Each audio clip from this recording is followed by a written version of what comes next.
नमस्कार, मैं अशोक कुमार पांडे और स्वागत है आपका द क्रेडिबल न्यूज पर। तो जंग पूरी तरह से फंसी हुई है। ट्रंप लगातार प्रपोजल देने की बात कर रहे हैं, कह रहे हैं ईरान से गिफ्ट आया था, कभी कुछ कह रहे हैं, कभी कुछ कह रहे हैं, लेकिन ईरान अपनी शर्तें लगातार कड़ी करता जा रहा है। दरअसल इसमें सबसे बड़ी जो प्रॉब्लम है वो मिडिल ईस्ट कंट्रीज की है, गल्फ कंट्रीज की प्रॉब्लम सबसे बड़ी है कि ईरान के साथ उसके रिश्ते कैसे रहेंगे। जिस तरह की खबरें लगातार अमेरिकन मीडिया में प्लांट की जा रही, जैसे न्यूयॉर्क टाइम्स की यह खबर आई कि एमबीएस जो है, सऊदी अरबिया के क्राउन प्रिंस जो हैं, वो ट्रंप से लगातार कह रहे हैं कि ईरान के ऊपर बमबारी जारी रखिए, ईरान को तबाह बर्बाद कर दीजिए ताकि ईरान आगे कोई खतरा ना बन सके। अब इस खबर को जब आप गौर से देखते हैं तो देखते हैं इसमें सोर्सेज है, सिर्फ सोर्स के भरोसे कहा गया है। अब इस खबर को एनालाइज कीजिए, क्या एमबीएस के कहने से ट्रंप बमों की बरसात कर रहे हैं? बेकार की बात है। एमबीएस की इतनी अमेरिका में चलती तो मामला पूरा का पूरा दूसरा होता। एमबीएस से ज्यादा अमेरिका के कोई करीब है तो वो यूएई है। तो यह खबर सही है कि गलत हम बिल्कुल नहीं कह सकते हैं। जाहिर है कि सऊदी अरबिया ने इस खबर को पूरी तरह से गलत कहा है, लेकिन ईरान के सामने भी यह सवाल है कि आखिर मिडिल ईस्ट कंट्रीज से किस तरह के रिश्ते होंगे। एक बात बहुत सीधी है कि ईरान भी हमेशा के लिए सबको दुश्मन बनाकर बहुत चैन से नहीं रह सकता। यह ठीक है कि सऊदी अरब की आर्मी हो या यूएई की आर्मी हो या कतर वगैरह छोटे मुल्कों की आर्मी हो, यह ईरान के सामने कोई खतरा नहीं है, लेकिन फिर भी अगर इनसे अच्छा रिश्ता होगा तो यह ईरान के लिए बेहतर ही होगा।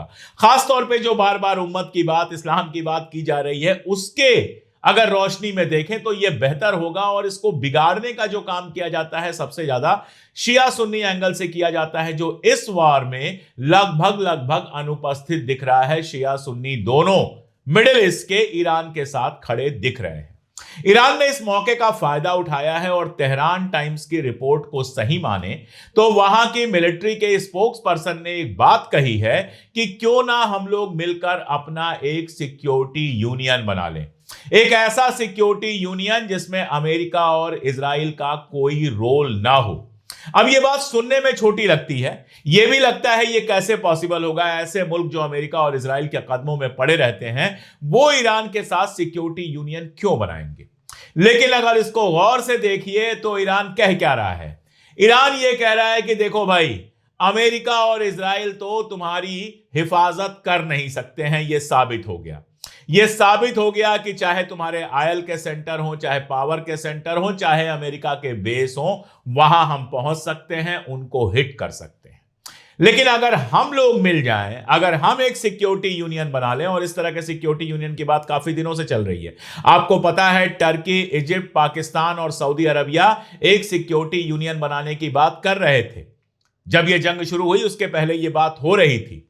तो ईरान ने कहा है कि यही जो सिक्योरिटी यूनियन बन रहा है इसमें मैं भी शामिल हो जाता हूं, और हम सब जितने भी वहां पर अरब कंट्रीज और पर्शिया, ये सारी अगर मिल जाती हैं और एक सिक्योरिटी यूनियन क्रिएट हो जाती है तो ना अमेरिका कुछ कर पाएगा और ना इजराइल कुछ कर पाएगा।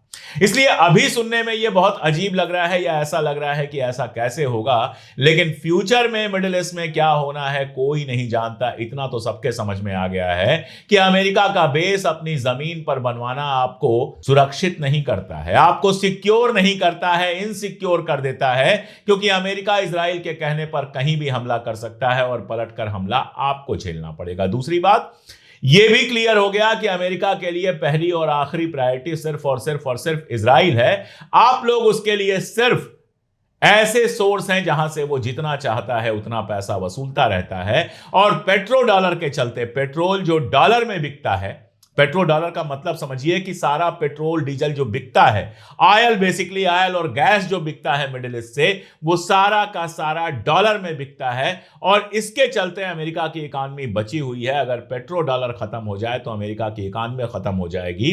इसलिए ये कंट्रीज अमेरिका के लिए सिर्फ पेट्रोल डॉलर अवेलेबल कराने वाली कंट्रीज हैं, जबकि अमेरिका के पॉलिटिशियन, वहां की आर्मी, सब के सब इजराइल के लिए काम करते हैं। तो ईरान ने जो ये पासा फेंका है, अभी ये बहुत छोटा लग रहा है, लेकिन कल को बहुत बड़ा हो सकता है। और जब ये बात हो रही है तो एक और बात कर लेते हैं।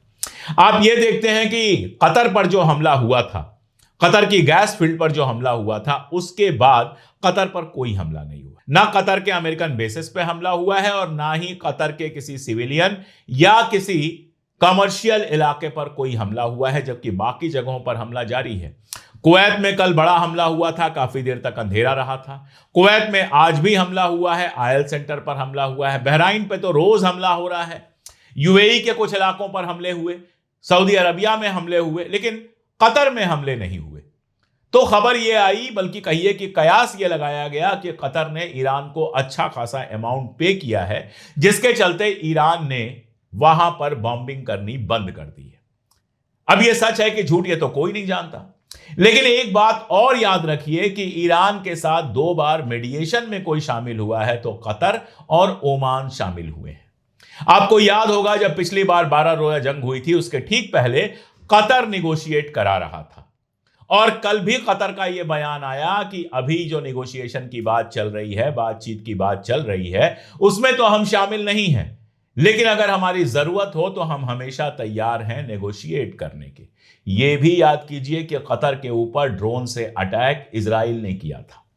तो कतर और ओमान के बारे में कुछ कहने की जरूरत नहीं है। ओमान लगातार इस निगोशिएशन में शामिल था। जब अटैक हुआ तो उसने कहा कि ईरान की गलती नहीं है, ईरान तो बिल्कुल तैयार था समझौते के लिए। और बाद में वहां के विदेश मंत्री का बयान आता है कि ईरान के बारे में आपके ख्यालात जो भी हों, लेकिन हकीकत यह है कि इस जंग की शुरुआत ईरान ने नहीं की है। इस जंग की वजह ईरान नहीं है, इसका मतलब अमेरिका और इजराइल है।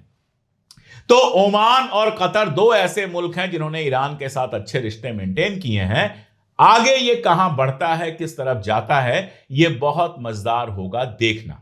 अगर फिलहाल की बात करें तो खबर आ रही है कि अमेरिका हजारों सैनिक भेज रहा है, 3-4 हजार सैनिक भेज रहा है। इजराइल ने कहा ही है कि बातचीत चलती रहेगी, लेकिन हम अपना वार प्लान चेंज नहीं करेंगे। तो ईरान ने कहा है ठीक है, आप अपना वार प्लान चेंज नहीं करेंगे, हम अपना वार प्लान चेंज कर देते हैं। तो ईरान ने वार प्लान कुछ ऐसे चेंज किया है कि पिछले 23 घंटों में 14 बार इजराइल के ऊपर अटैक किया है। और अब जो अटैक हो रहा है वो सिविलियन इलाके में भी हो रहा है, जो अटैक हो रहा है वो आर्मी के ऊपर भी हो रहा है। और इजराइल का कोई इलाका ऐसा नहीं छोड़ा गया है जिस पर लगातार अटैक ना हो। अगर इजरायलियों के मोबाइल देखेंगे, जिसका स्क्रीनशॉट वो ट्विटर पर लगा रहे हैं, तो सुबह से शाम तक लगातार सायरन बज रहा है और पूरी रात तो सायरन बज ही रहा है। पूरी इजरायली आबादी शेल्टर्स में रहने के लिए मजबूर है और वहां मेंटल ब्रेकडाउन जैसी स्थिति देखने को मिल रही है। ईरान ने अपने हमले लगातार तेज कर दिए हैं।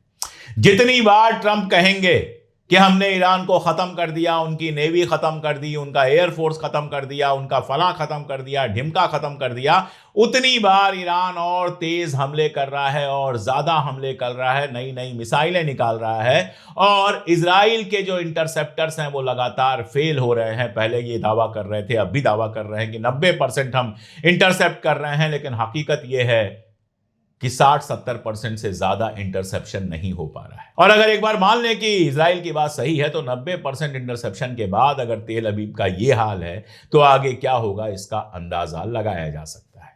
रहा सवाल बातचीत का, अमेरिका शर्तों पे शर्तें लगा रहा है। 15 शर्तें रख दिया है, जिसमें 12 शर्तें हैं और 3 छूट दी गई है ईरान को। तीनों छूट का कुल मिलाजुलाकर मतलब यही है कि आपके ऊपर से सैंक्शन हटा लेंगे। ईरान ने बिल्कुल क्लियर किया हुआ है अपनी 5 मांगों के बारे में, और वो मांगे बिल्कुल साफ हैं। स्ट्रेट ऑफ होर्मुज पर कंट्रोल करेंगे, वहां से महसूल वसूलेंगे, वहां से टोल वसूलेंगे। जंग में जो नुकसान हुआ है उसका आपको मुआवजा देना पड़ेगा। इसके अलावा आगे कभी हमला ना हो, इस बात की गारंटी देनी पड़ेगी। और मिसाइल के प्रोग्राम में हम किसी तरह का कोई समझौता नहीं करेंगे। एटम बम नहीं बनाएगा, यह बात तो पहले ही कह चुका है, लेकिन यह भी नहीं है कि एटॉमिक सेक्टर ही अपना पूरा खत्म कर देगा। दुनिया भर में एटॉमिक सेक्टर्स हैं, सब बम नहीं बनाते हैं, उससे एनर्जी भी बनती है, बहुत सारी और चीजें बनती हैं। तो ईरान ने अपनी 5 शर्तें बिल्कुल क्लियर रखी हैं। बातचीत की बात चल रही है, लेकिन ईरान की मिलिट्री के प्रवक्ता का कहना है कि अभी तो ट्रंप खुद से ही बात कर रहा है। यह भी क्लियर कह दिया गया है कि विटकॉफ से बात नहीं करेंगे, कुशनर से बात नहीं करेंगे, ये तो इजरायली एसेट है। वांस का नाम, जेडी वांस का नाम लिया गया है, जो वहां का उपराष्ट्रपति है और जंग के मुखालिफ माना जाता है। तो उन्होंने कहा है कि जेडी वांस से बात करेंगे, कुशनर से या विटकॉफ से बात नहीं करेंगे। और ऐसा लगता है कि अमेरिका इसके लिए भी मान गया है। और बातें जिस तरह से चल रही हैं, जिस तरह से आ रही हैं, बहुत साफ लग रहा है कि भले अमेरिका अपने हजारों सैनिक भेज रहा हो, लेकिन अब इस जंग से बाहर जाना चाहता है और बातचीत से कहीं ऐसी जगह इस बात को ले जाना चाहता है कि ट्रंप घोषणा कर सके कि लो हम जीत गए। ये तो कह ही रहा है कि रेजिम चेंज हमने करवा दिया है, मतलब खामनेई साहब गए, उनके साहबजादे आ गए तो उसके हिसाब से रेजिम चेंज हो गया। तो कुल मिलाजुलाकर झूठ बोलकर अमेरिका वालों को कुछ भी बरगलाएगा, लेकिन ईरान ने अमेरिका के घमंड, अमेरिका के अकड़ और अमेरिका के जहाजों तीनों के कबरगाह तो बना ही दिए हैं। यही इस जंग का सबसे बड़ा हासिल है और यही वजह है कि मैं कह रहा हूं कि कोई बहुत बड़ी बात नहीं है कि आपको अगले 5-10 साल में अरब मुल्क अमेरिका की जगह ईरान की तरफ देखते हुए या अपनी तरफ देखते हुए नजर आए। इजराइल और अमेरिका को बाहर करके अपने तेल का फायदा खुद उठाएं और मिलकर एक यूनियन बनाएं, जैसा ईरान अपील कर रहा है। ऐसा हुआ अगर तो अमेरिकन हेजीमोनी जिसको कहते हैं, अमेरिका का वर्चस्व जिसको कहते हैं, दबदबा जिसको कहते हैं, वो दुनिया में लगातार खत्म होता चला जाएगा। क्या होता है क्या नहीं होता है ये देखा जाएगा। अभी फिलहाल ये खबर बेहद इंपॉर्टेंट मुझे लगी, इसलिए आपसे शेयर किया। देखते रहिए हमारे वीडियोस और अपनी राय कमेंट में दर्ज कराते रहिए। आज के लिए इतना ही, बहुत शुक्रिया। मैंने YouTube पोस्ट में लिखा था कि स्टैंड इन ईरान वाली टी शर्ट आप खरीद सकते हैं, तो बहुत सारे लोगों ने मुझसे पूछा था कि ये टी शर्ट कैसे खरीद सकते हैं। लिंक तो हमने वहां भी दिया था। इस टी शर्ट को जो मैंने पहनी हुई है ये अलग अलग कलर, अलग अलग साइजेस में अवेलेबल है और डिस्क्रिप्शन में हमने इसका लिंक दिया हुआ है। उस लिंक पर जाकर ये और ऐसी ढेर सारी हमारी टी शर्ट्स आप खरीद सकते हैं।